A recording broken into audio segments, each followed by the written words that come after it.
and welcome to episode 54 of Book Writing Tips, quick tips for new and seasoned authors, and I am your host, Alba Arango. In today's episode, I want to talk about self-publishing or traditional publishing. And if you're in the middle of kind of making that decision, I want to give you guys a few things to consider that maybe could sway you one way or the other. And by the way, I think both are amazing, and whichever you decide to do is the perfect one for you. But here's a few things to consider. So sit back, relax, and let's talk self and traditional publishing.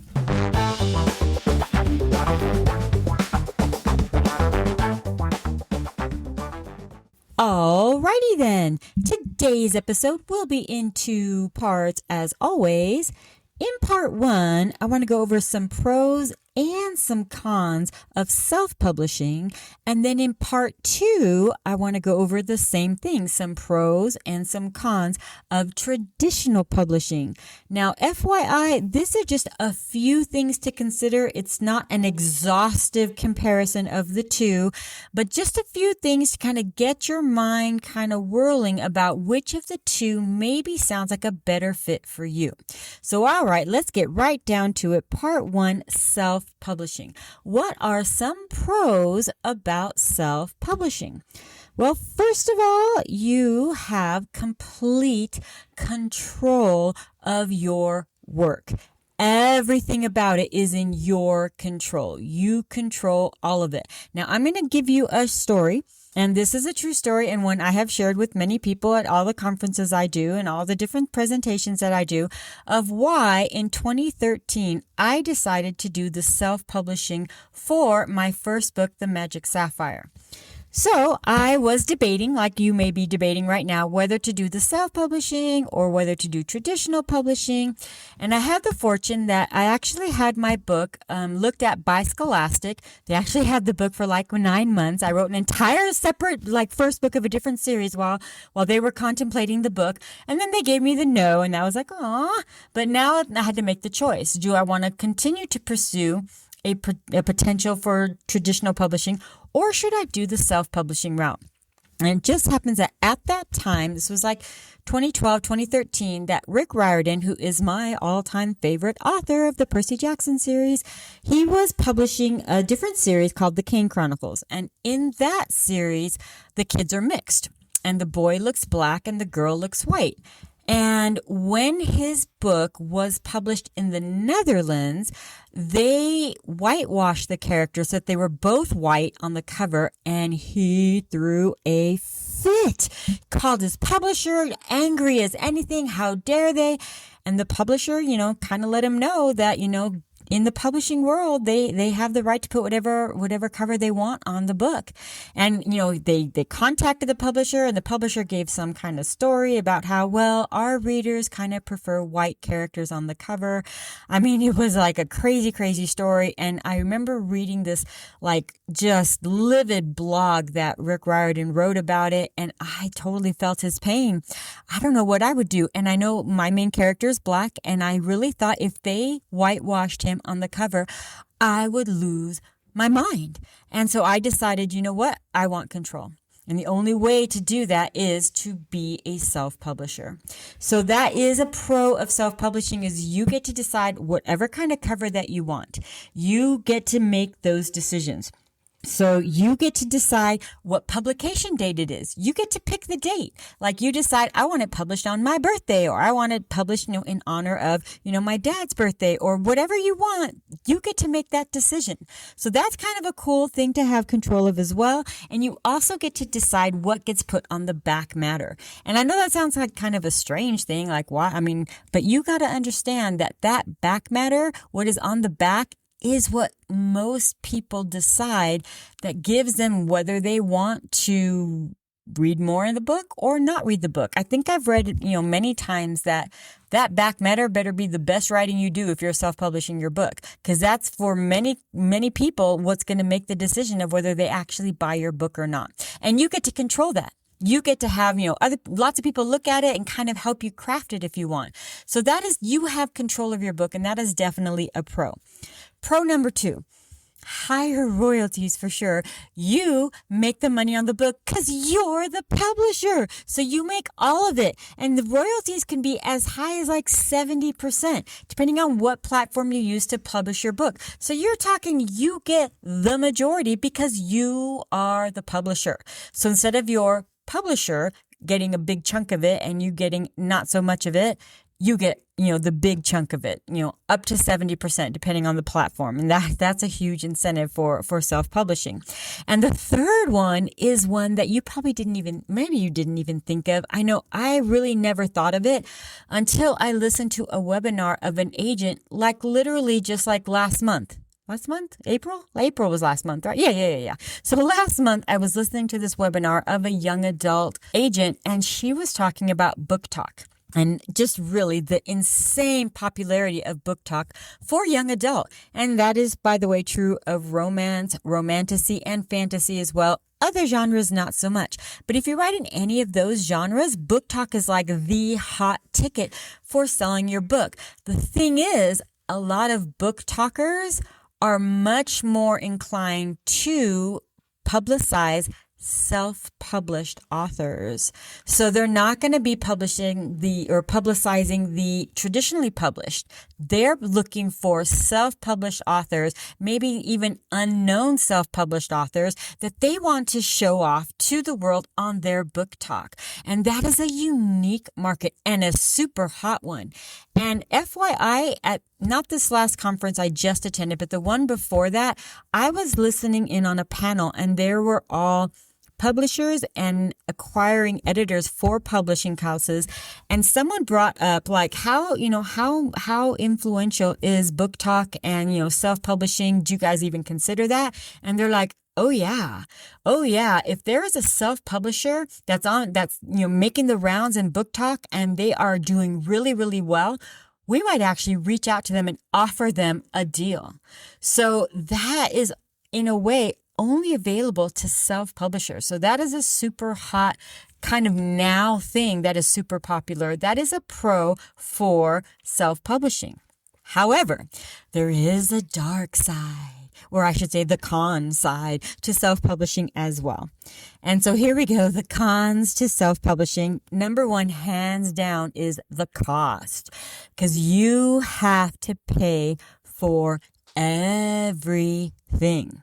So you've got to pay for the editing. There are no in-house editors that are going to edit your book for you. You've got to pay for the editing, and please pay for editing. Please don't be like, oh, well, I have Grammarly or I use Grammar Girl. Grammar is not the only part of editing. That is a actually small part of editing. You need an editor who's going to look for inconsistencies, who's going to look at inconsistencies in your voice. Yes, AI can do that a little, but they cannot. AI is still at this point not able to distinguish your voice. So if something sounds out of character, AI isn't going to pick up on it. Grammarly isn't going to pick up on it. Grammar Girl isn't going to pick up on it. Scrivener, Pro Writing Aid, none of those tools are going to pick up on it. A human picks up on that. And if you're trying to compete against traditionally published authors for a new fan base, you need to have a well-edited book. So it's going to cost you, because traditional publishers have in-house editors that they use that cost you nothing. Now, you also have to pay for the cover, and I've done an entire podcast episode on how to get a book cover, but they all cost money. Depending on how much money and what genre you're writing in. Remember, I know there's a whole saying that, don't judge a book by its cover, but yes, people do judge book by its cover. I judge books by their cover, don't you, as a reader? Don't you, if you're walking through the bookstore, you see a really cool title, get drawn to it and pick it up and then look at the back matter? So yes, a book cover does matter. So having a cool book cover is important, and you've got to be the one who pays for it if you're self-publishing. Con number 2, distribution. Unfortunately, there are still a number of bookstores that will not shelve self-published books. And a lot of them are indie bookstores, but they just won't do it. They only have X amount of bookshelf, and they're going to go through the traditional route because they don't have to vet them. They've already been vetted.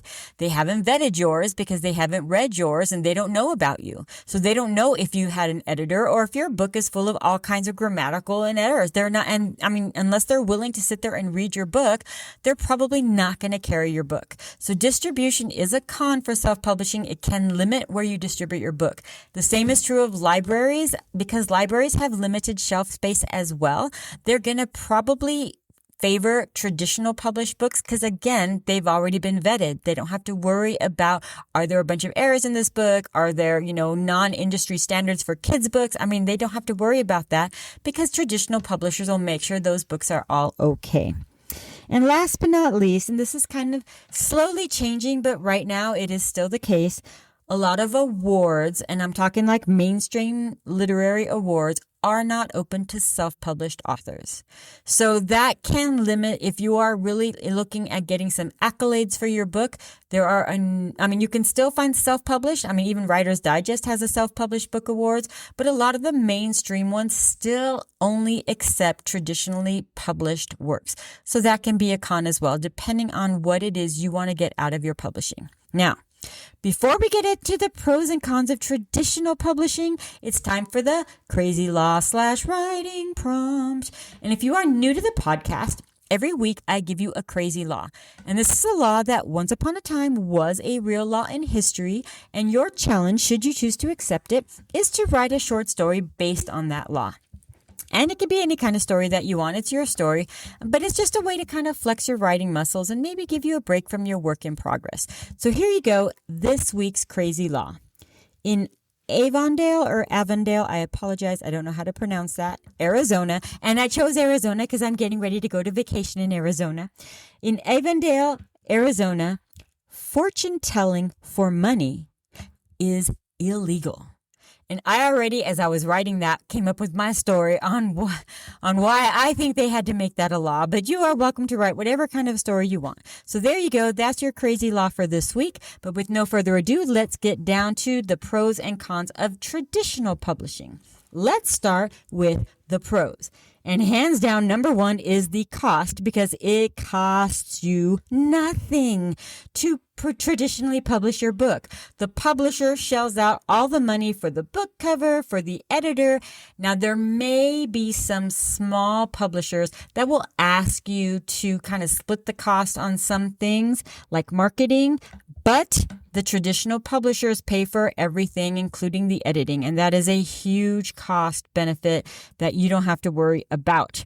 Now, distribution, again, just like I told you, it was a con for self-publishing. It is a pro for traditional publishing because Barnes & Noble, libraries are all about putting on their shelves traditionally published books.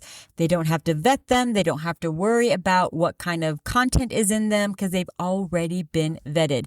They know they've been edited. They know there's not going to be a bunch of grammatical errors. They know all of that from traditional publishers. Another big advantage is marketing, at least in the short term.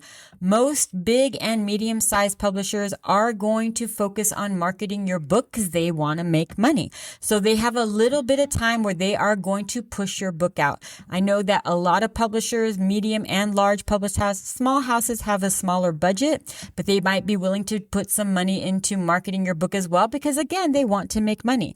But I know all the big publishers and most of the medium-sized presses as well are going to do, Goodreads ads. They're going to do the, Goodreads giveaways. They want to get, people talking. They want to promote to book clubs. They have their new books coming out on lists that are sent out to libraries, but they're putting the money into all of that so that you don't have to worry about it for a short time. But of course, remember that all publishers have multiple authors that they're publishing, so they only have a little bit of time to focus on you, and then they've got to start focusing on the next book that's coming out or the next books that are coming out. But that is a great one. And of course, the awards. Like I already mentioned, as a con for self-publishing, all the mainstream literary awards are open to traditionally published and not so much to self-published. Now, some cons to traditional publishing, and probably the first one is most definitely time. You have to think about how much time, how soon do you want your book to come out? Because first you have to look for an agent, and that can take a little bit of time. Then once you have an agent, that agent then has to start, trying to get you a deal, and that can sometimes take up to a year. So you're looking at then once they get a deal for you and you accept the deal, then how long it takes before that book actually becomes published can be as long as a year and a half, or even 2 years down the road once you get the deal. So you're looking at potential of 3 years before your book is published. So time is definitely a factor. If you want that book out soon, then traditional publishing may not be the way for you because it can take a while. Now, they can fast track it. It might be faster, and you might find an agent right away. You might go to a writer's conference, pitch to an agent. They accept you right away. They go and pitch it, next month, and they find a deal for you. And so then you might be published in a year or two. That might be a lot quicker. But just know you've got that time that, self-publishing, you don't have that kind of a wait period, and you don't get to pick your publication date. All right. Another one is the royalties. You will make maybe 10 to 15%. Now, it's possible that you'll get an advance from the publisher, which actually should be one of the pros that I forgot to mention. However, that's not a guarantee that you'll get an advance. And once you get that advance, if you don't earn out your advance, then you're not going to get any more money. And the problem with that is if you don't earn out your advance, they may not want to publish another book from you because they are not making a lot of money off of you if you haven't earned out your advance. And what that means is that you've made enough. You literally won't make any more money until the amount of money you would have made in royalties covers that advance. So once though, if you do, and that's why you see a lot of first-time publishers get very small advances, it's because, realistically, they don't know if you're going to earn out your advance. So they don't want to shell out a lot of money. So once you've earned out the advance, then it's depending on the publisher and your contract, you'll get anywhere from 10 to 15% of the net price of the book, which is significantly less than your self-publishing. But if you got an advance, maybe you got that much money. So, hey, you're happy you made some money on for your book. But that is definitely something that, again, you have limited control. I told you my story. Even really big name authors do not have control of their covers. Some do. Sometimes some publishers will, like, of course, Stephen King's publishers do kind of, bounce it off of him, but not for first time authors. They're going to decide on the cover. And, that's okay because this is their job. They're in the market. They know they've got their, finger on the pulse of the industry. So they kind of know what kind of book covers are going to sell in your genre. So, okay, but just know you're going to have limited control on that. And one last thing is author rights. And this one can be a stickler because if you want your book to be a series and the publisher's like, well, let's see how that first book does first.